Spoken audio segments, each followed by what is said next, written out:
Happy first year, Nintendo Switch. It's been about a year since the Nintendo Switch launched, at least in Australia it has been.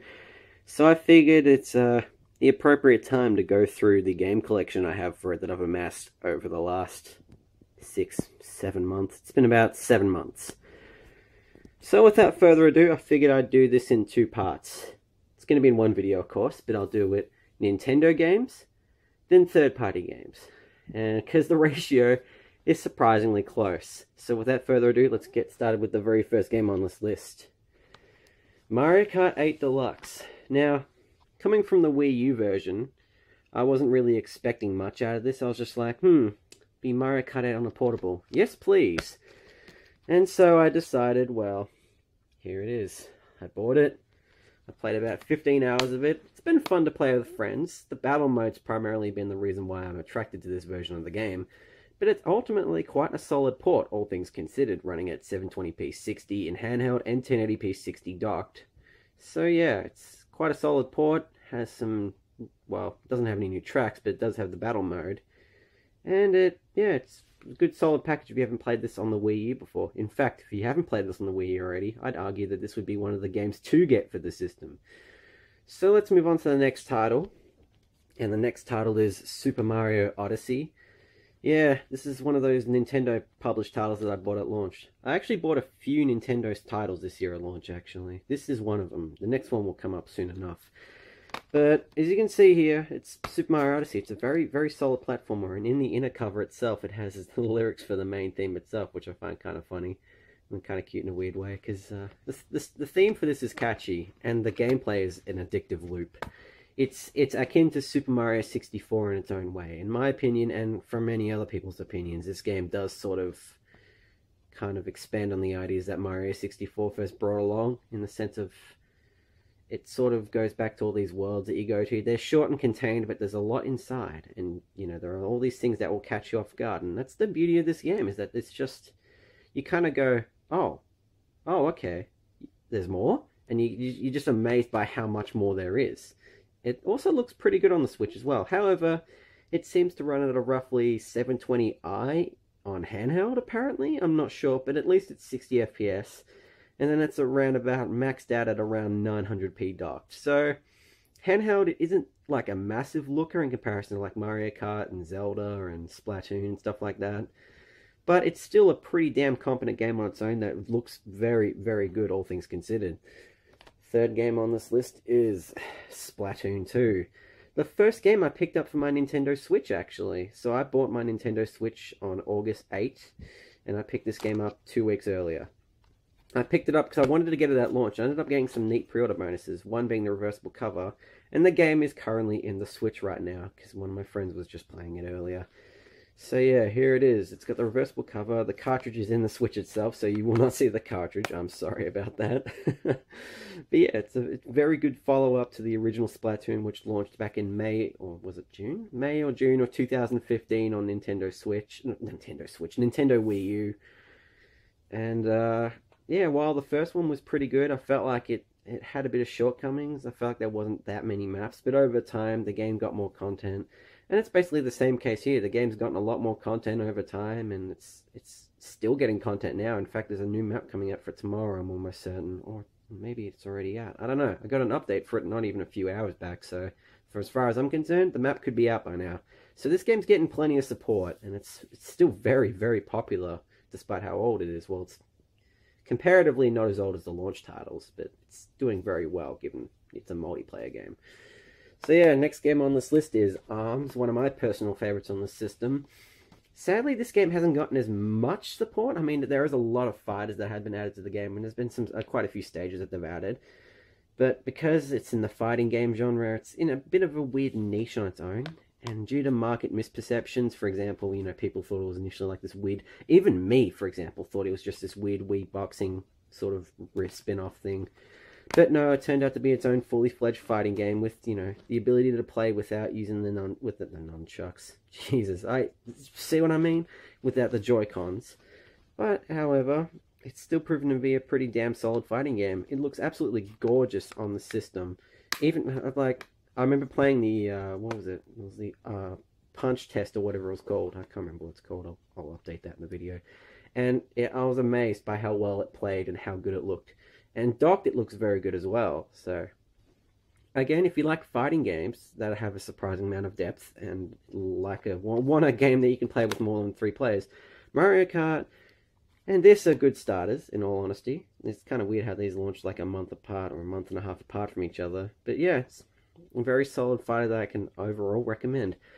Now, you see, this next game isn't necessarily a Nintendo published title, but the side of it is labeled as Nintendo because Nintendo has actually published this title in the West, but I'll list it here anyway. See, a Square Enix and Nintendo collaboration, Dragon Quest Builders.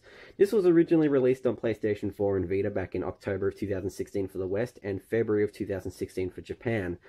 And this is a very good port of Dragon Quest Builders. The PS4 version runs at 1080p 60 with minor slowdown in heavy vegetated areas, whereas the Switch version is 720p 60 and 720p 30 docked and undocked respectively.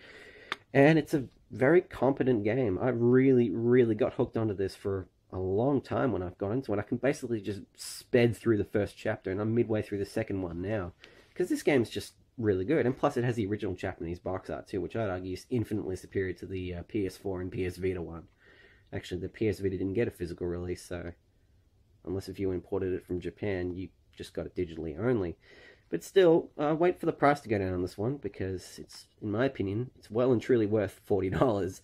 Not quite worth the $60 US or 99 or 89. Actually, was it 79 or 89 Australian dollars? I think it was 79. I paid less than that for it though, because I had a discount.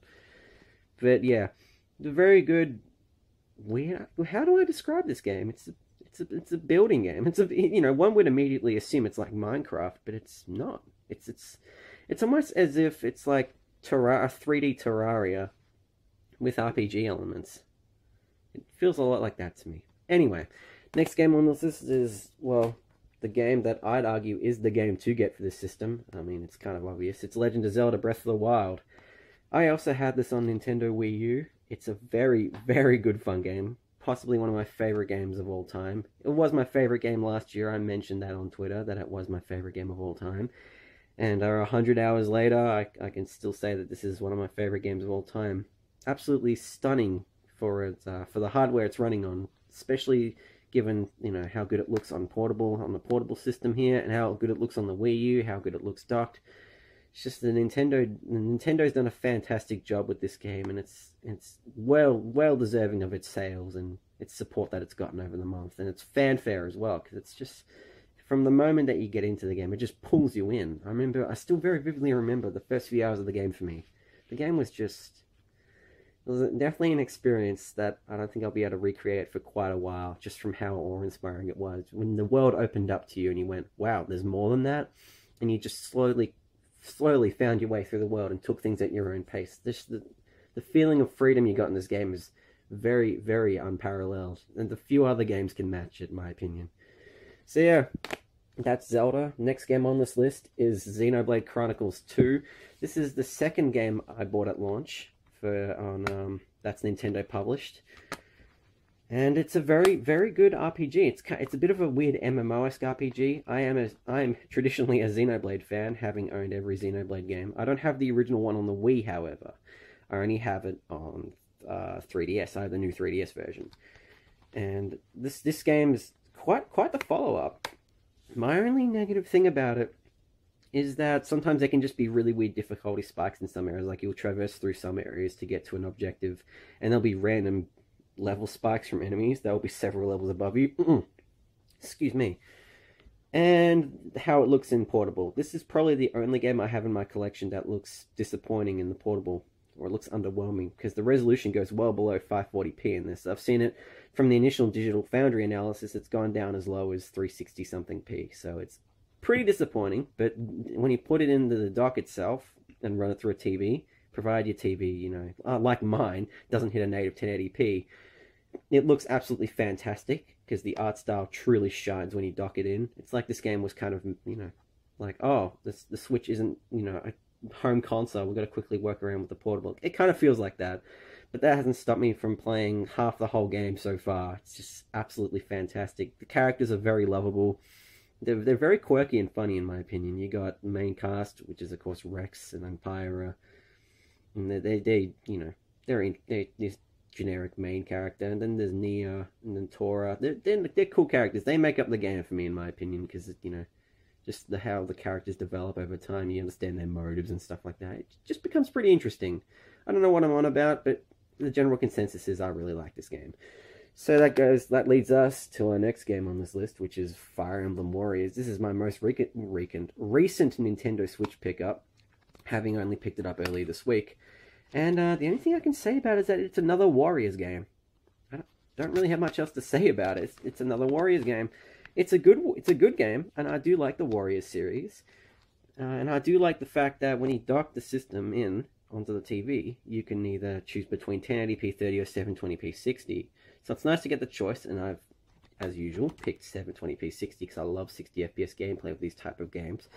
But this is a pretty serviceable hack and slash game as is, and it features the Fire Emblem cast, most of which I'm familiar with the Awakening cast, because I have played through a lot of Awakening, and it's one of my favorite 3DS games of all time. However, I haven't played many of the earlier Fire Emblem games. I think I played Shadow Dragon, I think that's what it was called on the DS, but that was a lot of fun too. I absolutely adored that.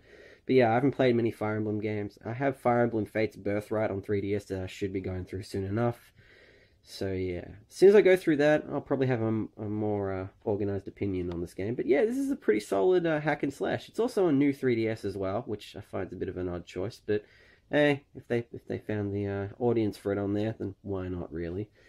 Last Nintendo bundled game, or last Nintendo published game, sorry. Well, I mean, this is technically a bundle. And the third and final game I got on launch from Nintendo, Bayonetta 1 and 2.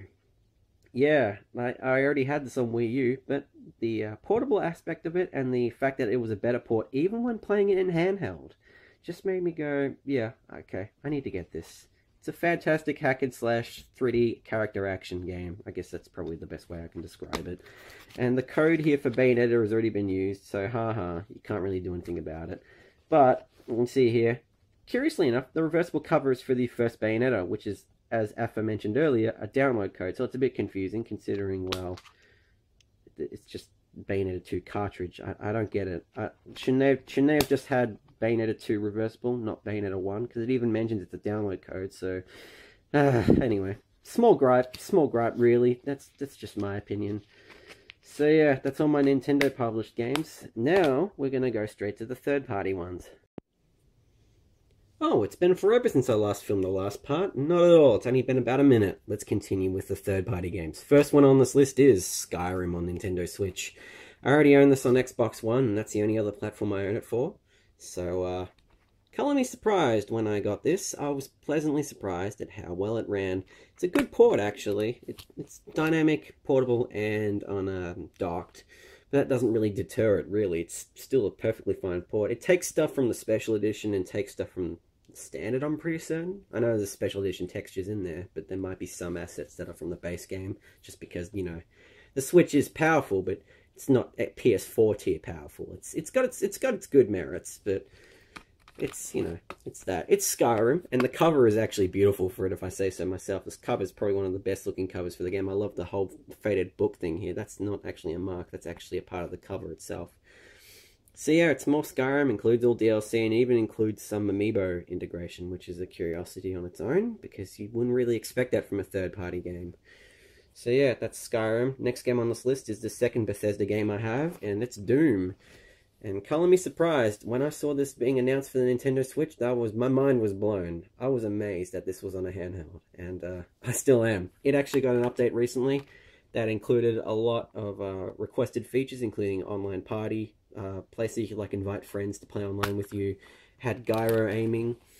The inner cover art here is nice, although it's not representative of how the game actually looks, because the game does look a little bit blurry and runs sub-native HD, but that's, it's underwhelming if you dock it, but in portable, it's absolutely outstanding, because who would have thought that Doom 2016 would run on a handheld such as the Nintendo Switch?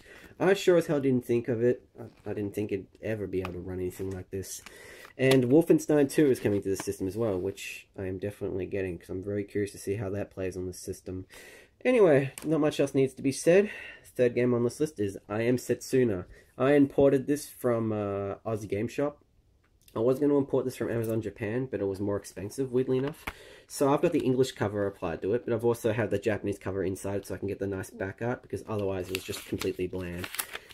Curiously enough, there's a controller guide and even a Square Enix Japanese code, so any Japanese viewers can, feel free to just put that in there. I don't really care. It doesn't work with my North American or EU Square Enix accounts.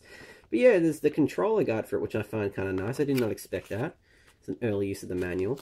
And then there's the cartridge itself, which supports English, which is also very nice, because I did not expect that. And now that I think about it, I kind of have the urge to play it. I kind of have the urge to play a JRPG.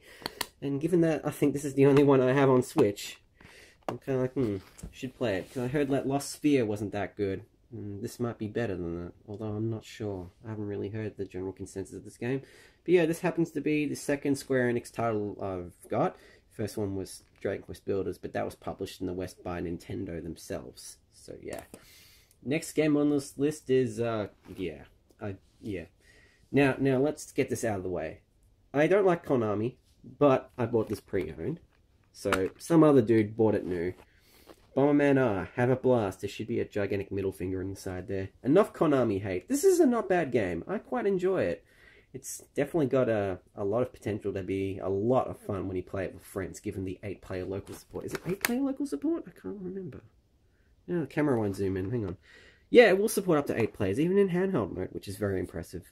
And it's 60 FPS, even though in handheld mode it is sub-native. But when you dock it, it's 720p. So yeah, it's been continuously getting support for a little bit now. There's been quite a lot of patches for this game that have fixed a lot of people's complaints with it. So yeah, I like the support that Konami has given for this game, despite the fact that I do not agree with the publisher's views on how they treated Kojima Productions and stuff like that. But yeah, it's ultimately, a good game. Kind of overshadowed by the other launch titles. Oh, well, I mean, that was only Zelda, but still overshadowed by that. Next game on this list is technically not really a third-party game, but it's more of a collaboration, and it's Mario Rabbids Kingdom Battle. This was a very good play, actually. I very much enjoyed this game. I mean, there isn't a game I haven't liked here. All the games here I really like. I apologize if I don't make much sense. It's late at night, and I shouldn't be filming these, but I get carried away. So yeah, it's very, very similar to XCOM. In my experiences, at least, it's very similar. There's a UB collectible figurines thing, and there's even a Rayman Legends Switch pamphlet thing there, which is kind of amusing because I don't know, that game only came out a couple of weeks later. But yeah, it's a good game. Can be a little bit difficult. It's definitely not a walk in the park easy, and that's what I appreciate about this game is that it doesn't it doesn't really hold your hand. You get used to the simple mechanics that hold this game. It's got a very unique take on the turn-based strategy RPG kind of thing, and I very much enjoyed what it did. Ubisoft did a surprisingly good job at adapting the Snowdrop engine to the Switch, but handheld, it only runs at 600p. But even then, from the isometric view, you can't really tell. At first I thought it was at native 720, and I was pleasantly surprised when I heard it was running below that, because I was like, well, Ubisoft did a good job. Plus, this also has a soundtrack by Grant Kirkhope or something like that. I don't know how to pronounce his name.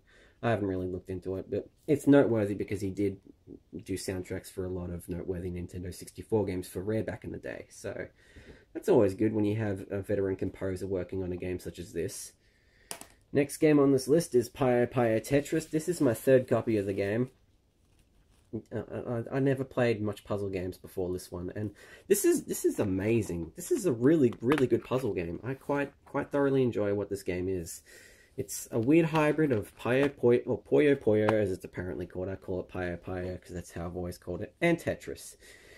Now, it's a mashup, but you can play one or the other. It's not like an actual, oh, there's a Pyre there, oh, there's a Tetris block there. It's, you can pick one or the other, and the story mode gets you into the game's mechanics good. There's a good tutorial for this game as well, which really helps.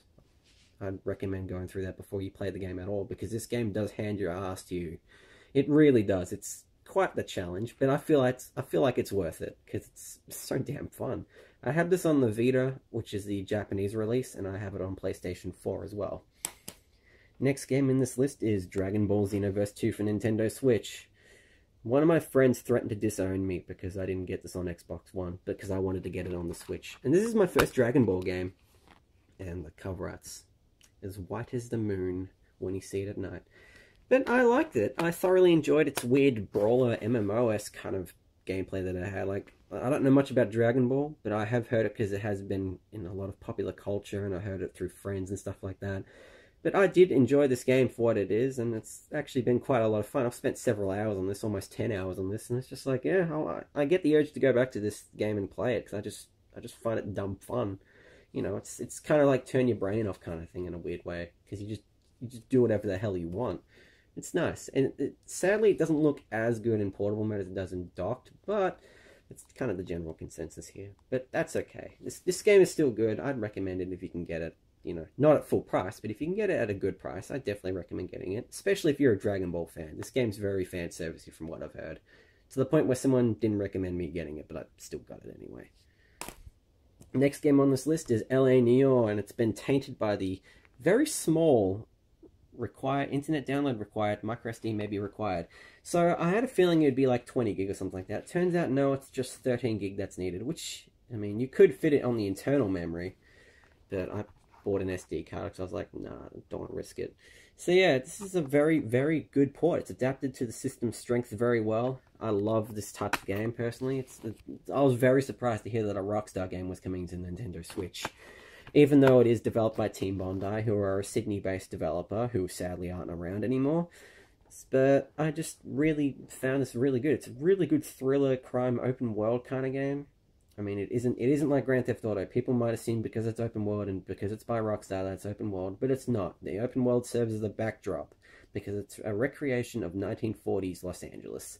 And might I say, from what I've heard, it's a very good recreation, and the game looks absolutely stunning when you play it on the go, because it just suits it so well. It's such a good game. Now, you know what? I need to play this again. I'm looking through a lot of these games because I've been busy playing Nintendo games, and it's just reminding me that I should play a lot more of these games. This system, truly has had a really good library in its first year. Next game on this list is Cinemora EX. I bought this on sale. It's a good shoot 'em up made by Grasshopper Manufacturer. So that was primarily the reason why I bought it, because I love Grasshopper Manufacturer, except for was it Let It Die?